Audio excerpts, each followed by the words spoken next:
السلام علیکم، نمستے، ست شری اکال، ہیلو. آپ دیکھ رہے ہیں عاصم سرور پروڈکشن اور میں ہوں آپ کا دوست عاصم سرور. اچھا، آج کی ویڈیو آپ نے ٹائٹل دیکھ کے سمجھ ہی گئے ہوں گے کہ ویڈیو کس بارے میں ہے. ویڈیو آج ہے ہماری کینیڈا کی بزنس امیگریشن کے بارے میں. کینیڈا کی بزنس امیگریشن کیا ہے اور بزنس امیگریشن کے تھرو آپ کینیڈا اپنی فیملی کے ساتھ کیسے آ سکتے ہو. تو آج ہمارے ساتھ یہاں پر شاہ رخ جی موجود ہیں جو کہ لائسنسڈ امیگریشن کنسلٹنٹ ہیں اور انہوں نے بزنس امیگریشن کے کافی کیسز کیے ہیں. تو اسی لیے آج ہم نے ان کو ونس اگین ان کو اپروچ کیا. First of all Shah Rukh بھائی، thank you so much for taking your time out for our audience again. So Shah Rukh بھائی، تھوڑا سا بتائیے گا کہ بزنس امیگریشن کیا ہے کینیڈا کی، اور بزنس امیگریشن کے تھرو لوگ کینیڈا کیسے آ سکتے ہیں اپنی فیملی کے ساتھ، کیسے پی آر لے سکتے ہیں. تھینک یو عاصم، آپ نے بہت اچھا کیا کہ مجھے اس بزنس امیگریشن کے ٹاپک پہ اپنی آڈینس سے بات چیت کرنے کا موقع دیا. میرا جو بیسکلی فوکس ہے جس کمپنی میں میں لا فرم میں جمعراتی لا فرم میں کام کر رہا ہوں، میرا کام ہی یہی ہے کہ میں زیادہ تر بزنس امیگریشن کلائنٹس کو ڈیل کرتا ہوں. تو بزنس امیگریشن کی عاصم بہت زیادہ اسٹریمز ہیں کینیڈا میں. وہ ایک فیڈرلی لیول پہ ہیں، فیڈرل لیول کینیڈا کی گورنمنٹ کو کہتے ہیں جو فیڈرل لیول ہے، اور دوسرے پروونشل لیول پہ بھی امیگریشن کی اسٹریمز موجود ہیں. تو آپ کو کچھ ہم اپنے صوبے سے شروع کرواتے ہیں، اپنے بی سی کے صوبے میں، کہ جو پروونشل نامینیشن پروگرام ہے بزنس کے وہ کون کون سے ہیں. اس میں دو طرح کی مین اسٹریمز ہیں. اس میں پہلی جو اسٹریم ہے اس کا نام ہے بیس امیگریشن پروگرام. اس میں کلائنٹ جو ہوتا ہے وہ 2 لاکھ کینیڈین ڈالر کسی بزنس میں کانسیپٹ بنا کے انویسٹ کرنے کی پرپوز کرتا ہے گورنمنٹ کو، اور اس کی جو یہ کلائنٹ ہے اس کی 6 لاکھ نیٹ ورتھ ہونی چاہیے. فکسڈ ایسٹس ہو گئے، آپ کے اکاؤنٹس ہو گئے، پراپرٹیز ہو گئی، بزنس میں شیئرز ہو گئے. اس کو ایک ویریفیکیشن، نیٹ ورتھ ویریفیکیشن ہوتی ہے ان سب ایسٹس کی. تو یہ 2 چیزیں پری ریکوزٹ کہہ لیں ایلیجیبلٹی کے لیے. 2 لاکھ آپ نے جب آپ کو اپروو ہو جائے گا آپ نے انویسٹ کرنے، اور 6 لاکھ آپ کی نیٹ ورتھ جو ہے وہ ہونی چاہیے. آپ کی انگلش بھی تھوڑی مناسب ہونی چاہیے. CLB4 جس کو آپ آئیلٹس کا 4.5 5 کہہ لو، جسٹ بیسک منیمم جو ریکوائرمنٹ انگلش، مطلب جس طرح بھی آپ جو لوگ ماشاء اللہ باہر کام کر رہے ہیں دبئی وغیرہ میں، ان کی یہ سب تو ہوتی ہے. ایج کی ایز سچ کوئی ریسٹرکشن نہیں ہے. اچھا، اس میں ایج کی کوئی ریسٹرکشن جیسے ایکسپریس انٹری PNP کے ویسے نہیں؟ ہاں جی. تو اس میں ان لوگوں کے لیے فائدہ جو ماشاء اللہ ایک میچیورڈ انٹرپرنورز ہیں، ایک میچیورڈ بزنس کو یا تو سینئر مینجمنٹ پہ بھی ایون سنبھال رہے ہیں، اور وہ یہاں کینیڈا میں اپنے آپ کو امیگریشن بزنس کے ذریعے سیٹ اپ کرنا چاہتے ہیں، کیونکہ شاید اور پروگراموں میں وہ ایلیجیبل نہیں ہے ایج کی وجہ سے. تو ان کے لیے ایک بہت ہی اچھا پروگرام ہے. اس کے سٹیپس ہیں، اس کے کافی پروسیجرز ہیں. اگر آپ لوگوں کو بیسک سمجھاؤں تو شروع میں ایک بزنس کانسیپٹ ہے، وہ بناتے ہیں. ہمارے پاس ٹیم ہے، ہمارے پاس بزنس پلانرز ہیں، اکاؤنٹنٹس ہیں، چارٹرڈ اکاؤنٹنٹس، جن کو ہم استعمال کر کے اس کو ماڈیفائی کر کے گورنمنٹ آف BC کو سبمٹ کرتے ہیں. گورنمنٹ آف BC پھر ہمیں ایک اسکورنگ کے ذریعے بتاتی ہے کہ ہم اس کو آگے لے کے جانا چاہتے ہیں یا نہیں. اگر وہ آگے لے کے جانا چاہتے ہیں تو پھر وہ آپ کو ایک پرفارمنس ایگریمنٹ کے ذریعے ورک پرمٹ دیتے ہیں. آپ کو یہاں آ کے کچھ عرصے 12 سے 18 مہینے 2 سال وہ بزنس چلانا ہوتا ہے، اور پھر آپ کی PR ہو جاتی ہے. تو یہ بات ہو گئی BC میں ایک پروونشل نامینی پروگرام جو ہے بزنس کے اس کی. سوری، ایک کوسچن ہے. تو یہ جو بزنس امیگریشن آپ بتا رہے تھے، اس میں کیا فیملیز بھی ساتھ آ سکتی ہیں ان کی جو فیملی؟ بالکل بالکل. فیملیز کا اس طرح ہے کہ جیسے ہی آپ کو ورک پرمٹ ملتا ہے تو آپ کی فیملی جو ہے وہ ڈپینڈنٹس کے ساتھ، ڈپینڈنٹس آپ کی اسپاؤس ہو سکتی ہے، اور ہو سکتا ہے یا آپ کے جو بچے ہیں 22 سال کے نیچے وہ آپ کے ڈپینڈنٹس ہیں. اور I mean obviously there is some variation with dependency if they have any mental or any health conditions and they're dependent on you for the remaining of their life, then they can also be coming under with you. اچھا، تو یہ تو میرے خیال میں ایک بہت ہی زبردست ایک اپرچونٹی ہے، کیونکہ بہت سے لوگ جن کی اگر انگلش اتنی اچھی نہیں ہے، ایجوکیشن اتنی اچھی نہیں ہے، لیکن ان کے پاس بزنس ایکسپیرینس ہے، ان کے پاس اماؤنٹ ایک ایسی ہے کہ جس کے تھرو وہ کینیڈا آنے کی خواہش رکھتے ہیں، تو اس کے تھرو وہ آ سکتے ہیں فیملی. اور عاصم میرا مطلب الحمدللہ یہی فوکس ہوتا ہے. میرے کلائنٹ زیادہ تر جو ہوتے ہیں وہ بزنس امیگریشن کے ہی ہوتے ہیں، اور ان کو ہم مزید سروسز پرووائڈ کر سکتے ہیں اپنے ایکسٹرنل کانٹیکٹس کے ذریعے بزنس سورس کرنے کی اور بزنس کو ویٹ کرنے کی. کیونکہ آپ لوگ ظاہری بات ہے باہر بیٹھے ہیں، آپ لوگوں کو ایک کینیڈا کا ایک بزنس اسیس کرنا مشکل ہو سکتا ہے، اور اس کے لیے ایک اکاؤنٹنٹ کا بیچ میں انوالو ہونا بہت ضروری ہے. ایک جسے کہتے ہیں گراؤنڈ لیول نالج ہونا بہت ضروری ہے. یہاں کا ٹیکسیشن سسٹم کیا ہے, فائنینشیل اسٹیٹمنٹس کیسے ریڈ ہوتی ہیں, پروفیٹیبلٹی کیا ہے, مارکیٹ میں کیا چل رہا ہے اس وقت, market research, business plan. These are very important things as a businessman watching this will understand. جو بزنس کی فیزیبلٹی ہے وہ کیا ہے, اس کے اپروولز ہوتے ہیں. کافی بزنسز کو لائسنسنگ چاہیے ہوتی ہے, آپ کو اپروولس چاہیے ہوتے ہیں لوکلی طور پہ, ٹرانسپورٹیشن کہہ لیں, ہیلتھ کیئر کہہ لیں. تو یہ ساری چیزیں اسیس کرنا اور انڈرسٹینڈ کرنے کے لیے ایک ایکسپرٹیز چاہیے, جو کہ ہمارے پاس ایک تو میں موجود ہوں الحمدللہ, اور دوسری ہماری ایک پراپر ٹیم ہے جو گائیڈ کر سکتی ہے.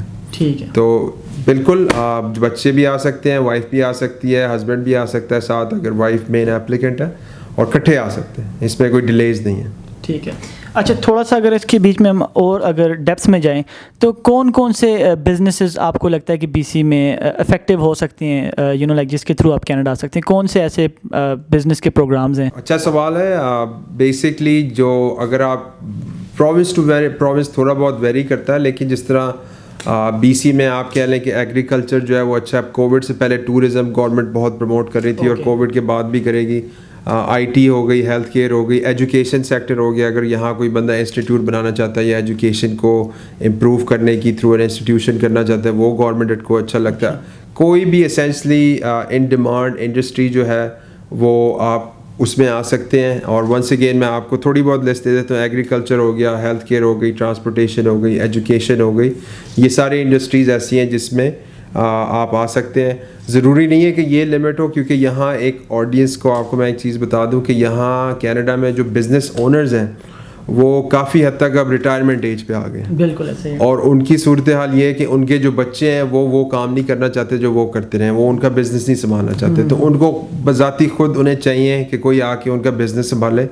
تو اس کو بھی دیکھتے ہوئے ایک اچھی بزنس اپرچونیٹی ڈھونڈی جا سکتی ہے کلائنٹ کے لیے, اور یہاں اویلیبل ہیں. اس کے علاوہ میں ایک اور بات ایڈ کروں گا کہ جو بندہ جس کا ایکسپیرینس جس چیز میں ہے وہ اسی چیز میں ہے. فار ایگزامپل اگر کوئی بندہ ٹرکنگ کمپنی چلاتا رہا یا سینئر مینیجر ہے, تو اس کو چاہیے کہ وہ اسی انڈسٹری میں, ٹرانسپورٹیشن انڈسٹری میں ہی رہے. اس کی وجہ یہ ہے کہ گورنمنٹ آپ کا ایکسپیرینس دیکھتی ہے اس انڈسٹری میں. جب آپ بزنس امیگریشن کے لیے اپلائی کرتے ہیں تو گورنمنٹ دیکھے گی کہ آپ نے اس انڈسٹری میں کتنا آپ کا ایکسپیرینس ہے. اور اگر آپ کا ایکسپیرینس نہیں ہے, اگر آپ کوئی نئی کوئی چیز کرنا چاہتے ہیں تو آپ کر سکتے ہیں, لیکن آپ اپنی اپلیکیشن کو ڈیمیج کریں گے, آپ کی کمپیٹیٹیونیس جو ہے وہ کم ہو جائے گی. کیونکہ آپ کا فار ایگزامپل ٹرکنگ چلا رہے ہیں اور آپ یہاں فاسٹ فوڈ میں آنا چاہتے ہیں, وہ ایک اچھا میچ نہیں ہے. خیر ہم لوگ اسیس کر کے کلائنٹ کو بتا سکتے ہیں کہ کون سا بزنس ان کو سوٹ کرتا ہے. یہ جی بالکل ایسا ہی ہے جیسے اگر آپ پاکستان سے اسٹڈی ویزا پر آ رہے ہو اور آپ کی فیلڈ ہے میڈیکل اور آپ کمپیوٹر سائنس میں جانا چاہتے ہو, تو وہ ایک ٹوٹلی ڈفرینٹ ہو جائے گا, اس سے آپ کا ویزا ریجیکٹ ہو جاتا ہے. ہاں گورنمنٹ اس چیزوں کو بڑے غور سے دیکھتی ہے. کہنے میں بڑا آسان ہے کہ جی میں یہاں ریسٹورینٹ لے لوں اور میں وہاں ڈاکٹر ہوں, تو یہ میچ نہیں کرتا. اور اس میں آپ پوائنٹس لوز کرو گے, اور ہم آپ لوگوں کو رائٹ وے بتا سکتے ہیں کہ یہ اچھی اسکیم نہیں ہے, آپ کوئی اور اپنا ریلیٹیبل بزنس جو ہے وہ استعمال کریں. اور پھر بھی ایسا نہیں ہے, اگر آپ فیوچر میں اگر کرنا چاہتے ہو ایک دفعہ پی آر لے لو, اس کے بعد آپ چینج کر لو جو بھی آپ کو بزنس کرنا ہے. آپ جب آپ کینیڈا آ جائیں, جب آپ پی آر لے لیں تو آپ کے پاس کھلا آپشن ہے, آپ جو مرضی کریں, آپ کام کریں نہ کریں. اچھا شاہ رخ بھائی, اس میں ایک اور چیز اسٹارٹ اپ ویزا کیا ہوتا ہے, اس میں اس پہ بھی تھوڑا سا بتا دیں ہماری آڈینس کو. تو ہمیں عاصم بڑا اچھا آپ نے یہ بات کی ہے اسٹارٹ اپ ویزا کی, ہمیں کافی کوئریز آتی ہیں اس کے بارے میں.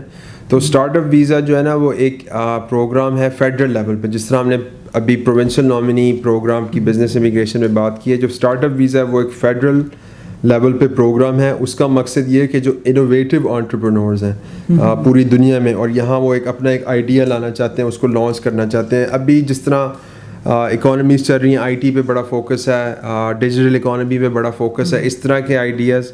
لیکن ضروری نہیں ہے اس حد تک ہوں. آپ کا اگر کوئی بھی انوویٹیو آئیڈیا ہے اور آپ کو مزید اس کو یہاں سیٹل کرنے کے لیے مدد چاہیے, تو اس میں اسٹارٹ اپ ویزا گورنمنٹ نے لانچ کیا تھا. اس کا پروسیس اس طرح ہوتا ہے کہ پہلے تو آپ کے پاس اتنے پیسے ہونے چاہیے کہ آپ اس بزنس کو یہاں سیٹ کر سکیں. اگر آپ لوگوں کو جنرلی میں فگر دوں تو $1.5 لاکھ سے لے کے $1 لاکھ سے لے کے $2 لاکھ آپ کے پاس ہونا چاہیے. دیٹ مینس میرے اگر کنورٹ کروں تو پاکستانی 1.5 کروڑ سے 2 کروڑ کے اندر کے آپ کے پاس ہونا چاہیے. کیونکہ اس کا جو پروسیس اس طرح ہوتا ہے کہ آپ جب فار ایگزامپل ہمیں ریٹین کرو گے, ہم آپ کو اسکرین کریں گے کلائنٹ کو, اس نے آئیلیٹس کیا, وہ آپ کو آئیلیٹس جو ہے وہ لیول 5-6 تک چاہیے ہوتا ہے, اس میں جو کہ بڑا آسان ہے, جس جنرل ہے, بیسک ہے. مطلب ماشاء اللہ جو اس کیٹیگری میں آ رہا ہے وہ اگر انٹرپرنور ہے, پڑھا لکھا ہے, تو وہ آٹومیٹکلی اس کے اندر ایزی اچھا اسکور کر سکتا ہے. اس کے بعد یہ جو کانسیپٹ ہے, یہ اگر ہم جب ہم کلائنٹ سے بات کرتے ہیں, کچھ کلائنٹس کے پاس خود ہی اپنے پاس کانسیپٹ ہوتے ہیں کہ ہم کینیڈا میں یہ بزنس کرنا چاہتے ہیں, آئی ٹی کا کرنا چاہتے ہیں, ہم انڈیا میں کر رہے ہیں, پاکستان میں کر رہے ہیں, اس کو ہم ایکسپینڈ کرنا چاہتے ہیں, تو وہ کر سکتے ہیں. یا ہم کسی بزنس کنسلٹنگ سروس کے ذریعے ان کو انگیج کر کے ان کی مدد کر سکتے ہیں اس چیز میں. اس مدد کا مقصد یہ ہوتا ہے کہ ایک لیٹر آف سپورٹ چاہیے ہوتا ہے اس انٹرپرینور کو جو اپلائی کر رہے ہیں, جو ایپلیکینٹس وہ اپلائی کر رہے ہیں. وہ لیٹر آف سپورٹ 3 ذریعوں کے طور پہ ملتا ہے. یا تو آپ کسی انکیوبیٹر پروگرام میں جائیں ٹریننگ کے لیے, آپ ایکسیپٹ ہوتے ہیں اس کے اندر, اپنا آئیڈیا دینے کے بعد وہ آپ کو ہیلپ کرتے ہیں اس کی, اور جب آپ انکیوبیشن کر لیتے ہیں, اپنی ٹریننگ ہو جاتی ہے آپ کی, تو آپ کو ایک لیٹر آف سپورٹ دیا جاتا ہے. اچھا, اس لیٹر آف سپورٹ کی بیس پہ آپ پرماننٹ ریزیڈنسی کے لیے اپلائی کر سکتے ہیں. تو اسٹارٹ اپ ویزا کا یہ بہت بڑی ایڈوانٹیج ہے کہ آپ کا جیسے ہی لیٹر آف سپورٹ مل جاتا ہے آپ کو, جس میں عام طور پہ اپلیکیشن ہم لوگ جب کلائنٹ ریٹین کر لیں اور اس کو سکسیزفلی پروگرام پورا کرا لیں, 6 مہینے لگتے ہیں. اس کے بعد پی آر کی اپلیکیشن چلی جاتی ہے, اور پی آر کا مطلب یہ ہے کہ جب آپ کا وہ پروسیس ہو جائے گا پی آر کا, تو آپ کینیڈا میں بذات پی آر لینڈ کریں گے. You will land as a permanent resident of Canada, and you will essentially work to develop that business. Okay. Or if things don't work out, you can also move on to a different business if that happens to be the case.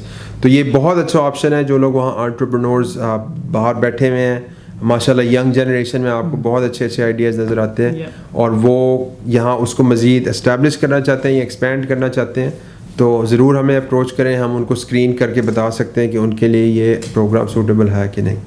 ٹھیک ہے. اچھا جی, تو thank you so مچ شاہ رخ بھائی once again, آپ کی اتنی important آپ نے انفارمیشن ہماری آڈینس کے ساتھ شیئر کی, کیونکہ مجھے بھی اس چیز کا پتہ ہے کہ کافی سارے لوگ پاکستان یا یو اے وغیرہ سے, انڈیا وغیرہ سے کینیڈا بزنس امیگریشن کے بارے میں پوچھتے بھی رہتے ہیں, اور کہیں نہ کہیں وہ ایلیجیبل بھی ہیں, وہ آ بھی سکتے ہیں, لیکن پتہ نہیں ہے ان کو, اور ایک رائٹ آپ کو بندہ ملتا نہیں ہے جو آپ کی ہیلپ کر سکے اس میں. تو شاہ رخ بھائی you know like since he is doing business immigration, کافی سارے انہوں نے کیسز بھی کیے ہیں, تو اگر آپ شاہ رخ بھائی سے اگر بزنس امیگریشن پروگرام میں اگر آپ سروسز لینا چاہیں تو آپ انہیں کانٹیکٹ کر سکتے ہیں. ڈسکرپشن میں ہم آپ کو کانٹیکٹ پرووائڈ کر دیں گے, اور یہ بالکل آپ کو سروسز بھی پرووائڈ کریں گے, اور آپ کی فردر بھی اس میں ہیلپ کریں گے. تو چلیے آپ سے ملتے ہیں ہم اپنی اگلی ویڈیو میں. اپنا اور اپنی پوری فیملی کا خیال رکھیے گا. السلام علیکم.